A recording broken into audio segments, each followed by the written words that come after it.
हरियाणा के सामाजिक न्याय एवं अधिकारिता मंत्री कृष्ण कुमार बेदी पहुंचे सिरसा जिले के अलग अलग गांव में आयोजित कार्यक्रम में करेंगे शिरकत। सिरसा के विश्राम गृह में मीडिया से हुए रूबरू। इसके बाद सुबह 10 बजे गांव गंगा स्थित एक स्कूल में आयोजित कार्यक्रम में बतौर मुख्य अतिथि करेंगे शिरकत। हरियाणा को बजट बताया सभी वर्ग की तरक्की में सार्थक। हरियाणा के उत्थान के लिए पेश किया गया बजट। कांग्रेस पर किया कटाक्ष, कहा कहां है कांग्रेस। हिसार जो महाराजा अग्रसेन की धरती है उसे धरा पर भारत रत्न डॉक्टर भीमराव अंबेडकर जयंती समारोह मनाया जा रहा है।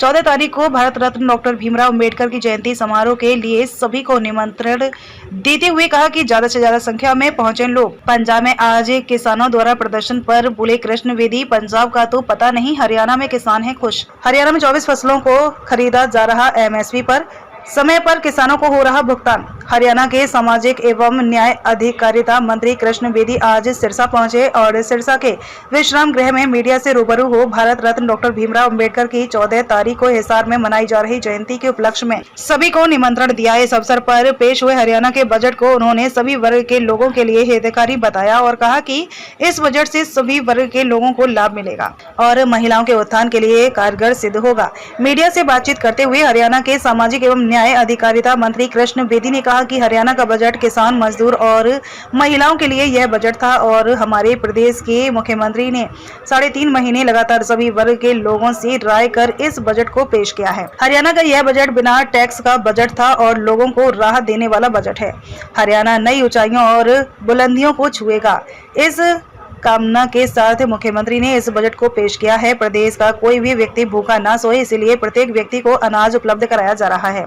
इस तरह बहुत सारी महत्वपूर्ण योजनाएं सरकार द्वारा चलाई जा रही हैं जिससे आम लोग लाभ ले रहे हैं। वहीं कांग्रेस द्वारा इस बजट में कुछ भी नया नहीं होना बताने पर पूछे गए सवाल पर कृष्ण बेदी ने कहा कि कांग्रेस कहां है, सभी तो माननीय मुख्यमंत्री नायब सिंह सैनी की तारीफ करने में लगे हैं। वहीं हिसार की धरा पर भारत रत्न भीमराव अंबेडकर के जयंती समारोह के कार्यक्रम को लेकर पूछे गए सवाल पर उन्होंने कहा कि यह महाराजा अग्रसेन जी की धरती है। उस धरा पर भारत रत्न डॉक्टर भीमराव अंबेडकर की जयंती समारोह बड़े ही उत्साह के साथ मनाया जाएगा और वह व्यापक स्तर पर इसकी तैयारी चल रही है। सभी लोग इस कार्यक्रम में बढ़ चढ़ कर भाग लें। पंजाब में आज किसानों द्वारा किया जा रहा प्रदर्शन पर बोलते हुए कृष्ण बेदी ने कहा कि पंजाब के बारे में तो कुछ पता नहीं, लेकिन हरियाणा का किसान बहुत खुश है। समय पर उसकी फसल को खरीदा जा रहा है और समय पर उसकी खरीदी गई फसल का भुगतान किया जा रहा है।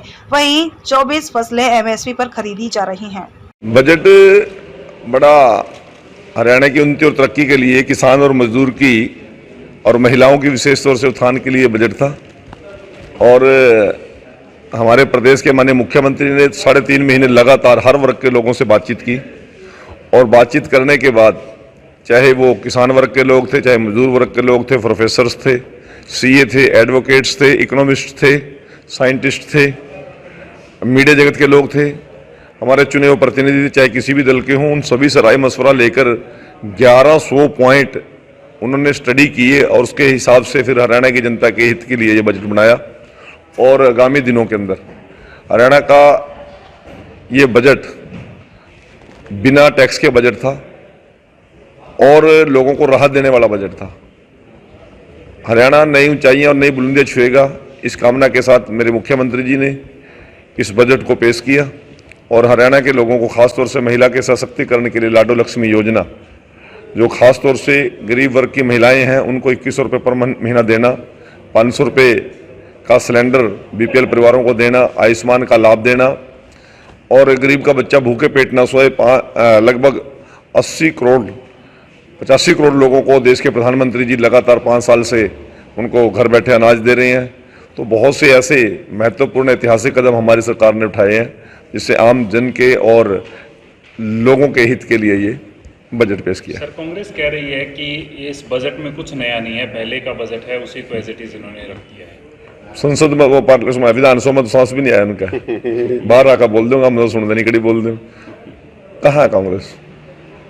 सारे तो मुख्यमंत्री जी की तारीफ करने लग रहे। ये शैलजा जी आती है क्या यहाँ? नहीं आई। एमपी में है ना, उन तो पूछ लियो ना। मैंने पूछा, मैं कोई कांग्रेस का प्रवक्ता थोड़े हूँ, मैं बीजेपी का नेता हूँ, सरकार का मिनिस्टर हूँ, मैं तो अपनी बात कर सकूँ। तो कांग्रेस ही मिला है, शैलजा मिला है, हुड्डा जी मिला है, गोकुल तो लगभग मारे गल रही है। प्रधानमंत्री जी आज हिसार आ रहे हैं, हरियाणा में आ रहे हैं, क्या देखते हैं?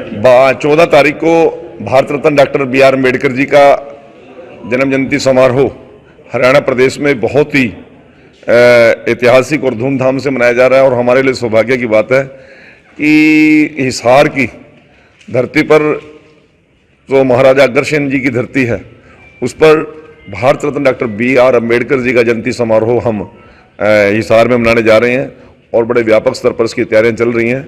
और माननीय मुख्यमंत्री जी ने हरियाणा के मंत्रिमंडल में मेरी हिसार की रैली के लिए विशेष तौर से जिम्मेवारी लगाई है और संगठन के महामंत्री के नाते भी मैं हिसार की रैली की जिम्मेवारी मेरे पास है। तो मैं आप सभी को निमंत्रण देता हूं, निवेदन करता हूं, संविधान निर्माता भारत रत्न डॉक्टर B.R. अम्बेडकर जी के जन्म दिवस के कार्यक्रम में आप ज़्यादा संख्या में पहुंचे। किसान एक बार फिर प्रोटेस्ट कर रहे हैं, हालांकि इस बार वो पंजाब पर आरोप लगा रहे हैं कि पंजाब। देखिए, कुछ विषय ऐसे हैं जिन पे कोई बहुत ज़्यादा बात करने का फायदा नहीं होता। हमारे हरियाणा का किसान खुश है। हम MSP पे उनकी 24 की 24 फसल खरीद रहे हैं और 48 घंटे के अंदर जी फार्म कटने के बाद जब गाड़ी मंडी गेट से बाहर निकल जाती है, गेट पास कटने के बाद 48 घंटे के अंदर किसान के अकाउंट के अंदर हम पूरी पेमेंट डाल रहे हैं। मैं हरियाणा के मंत्री होने के नाते हरियाणा की किसान की खुशहाली की चिंता भी करता हूं और वो खुशहाल हैं, इस बात की मैं प्रशंसा भी मेरे मुख्यमंत्री जी करता हूं। किसान को मानसून में कुछ देरी हुई तो लोग तो फसल कटने के बाद कोई बोनस की बात करते हैं। मेरे मुख्यमंत्री जी ने तो खड़ी फसल में 2000 रुपये एकड़ बोनस देकर किसान को मजबूत करने का काम किया। 24 घंटे बिजली देने वाला मेरा मुख्यमंत्री, आखिरी टेल तक किसान के पानी पहुंचे इसकी चिंता करने वाला हमारा मुख्यमंत्री, किसान की फसल का पूरी कीमत मिले और यदि कोई खराबा हो जाए तो पूरा मुआवजा मिले, इस बात की चिंता करने वाला हमारा मुख्यमंत्री नायब सिंह सैनी है। और हमारे हरियाणा का किसान आज नायब सिंह सैनी जी की कार्यशैली से कायल है। सर, दिल्ली के अंदर बीजेपी की सरकार बनी, हालांकि आपने भी पूरा प्रयास किया था वहां, लेकिन अभी दिल्ली की जो पूर्व सरकार है वो कह रही है बिजली के कट अभी से लगने शुरू हो गए हैं, इंडस्ट्रीज में दिक्कतें आ रही हैं। जो चला गया उसे भूल जा।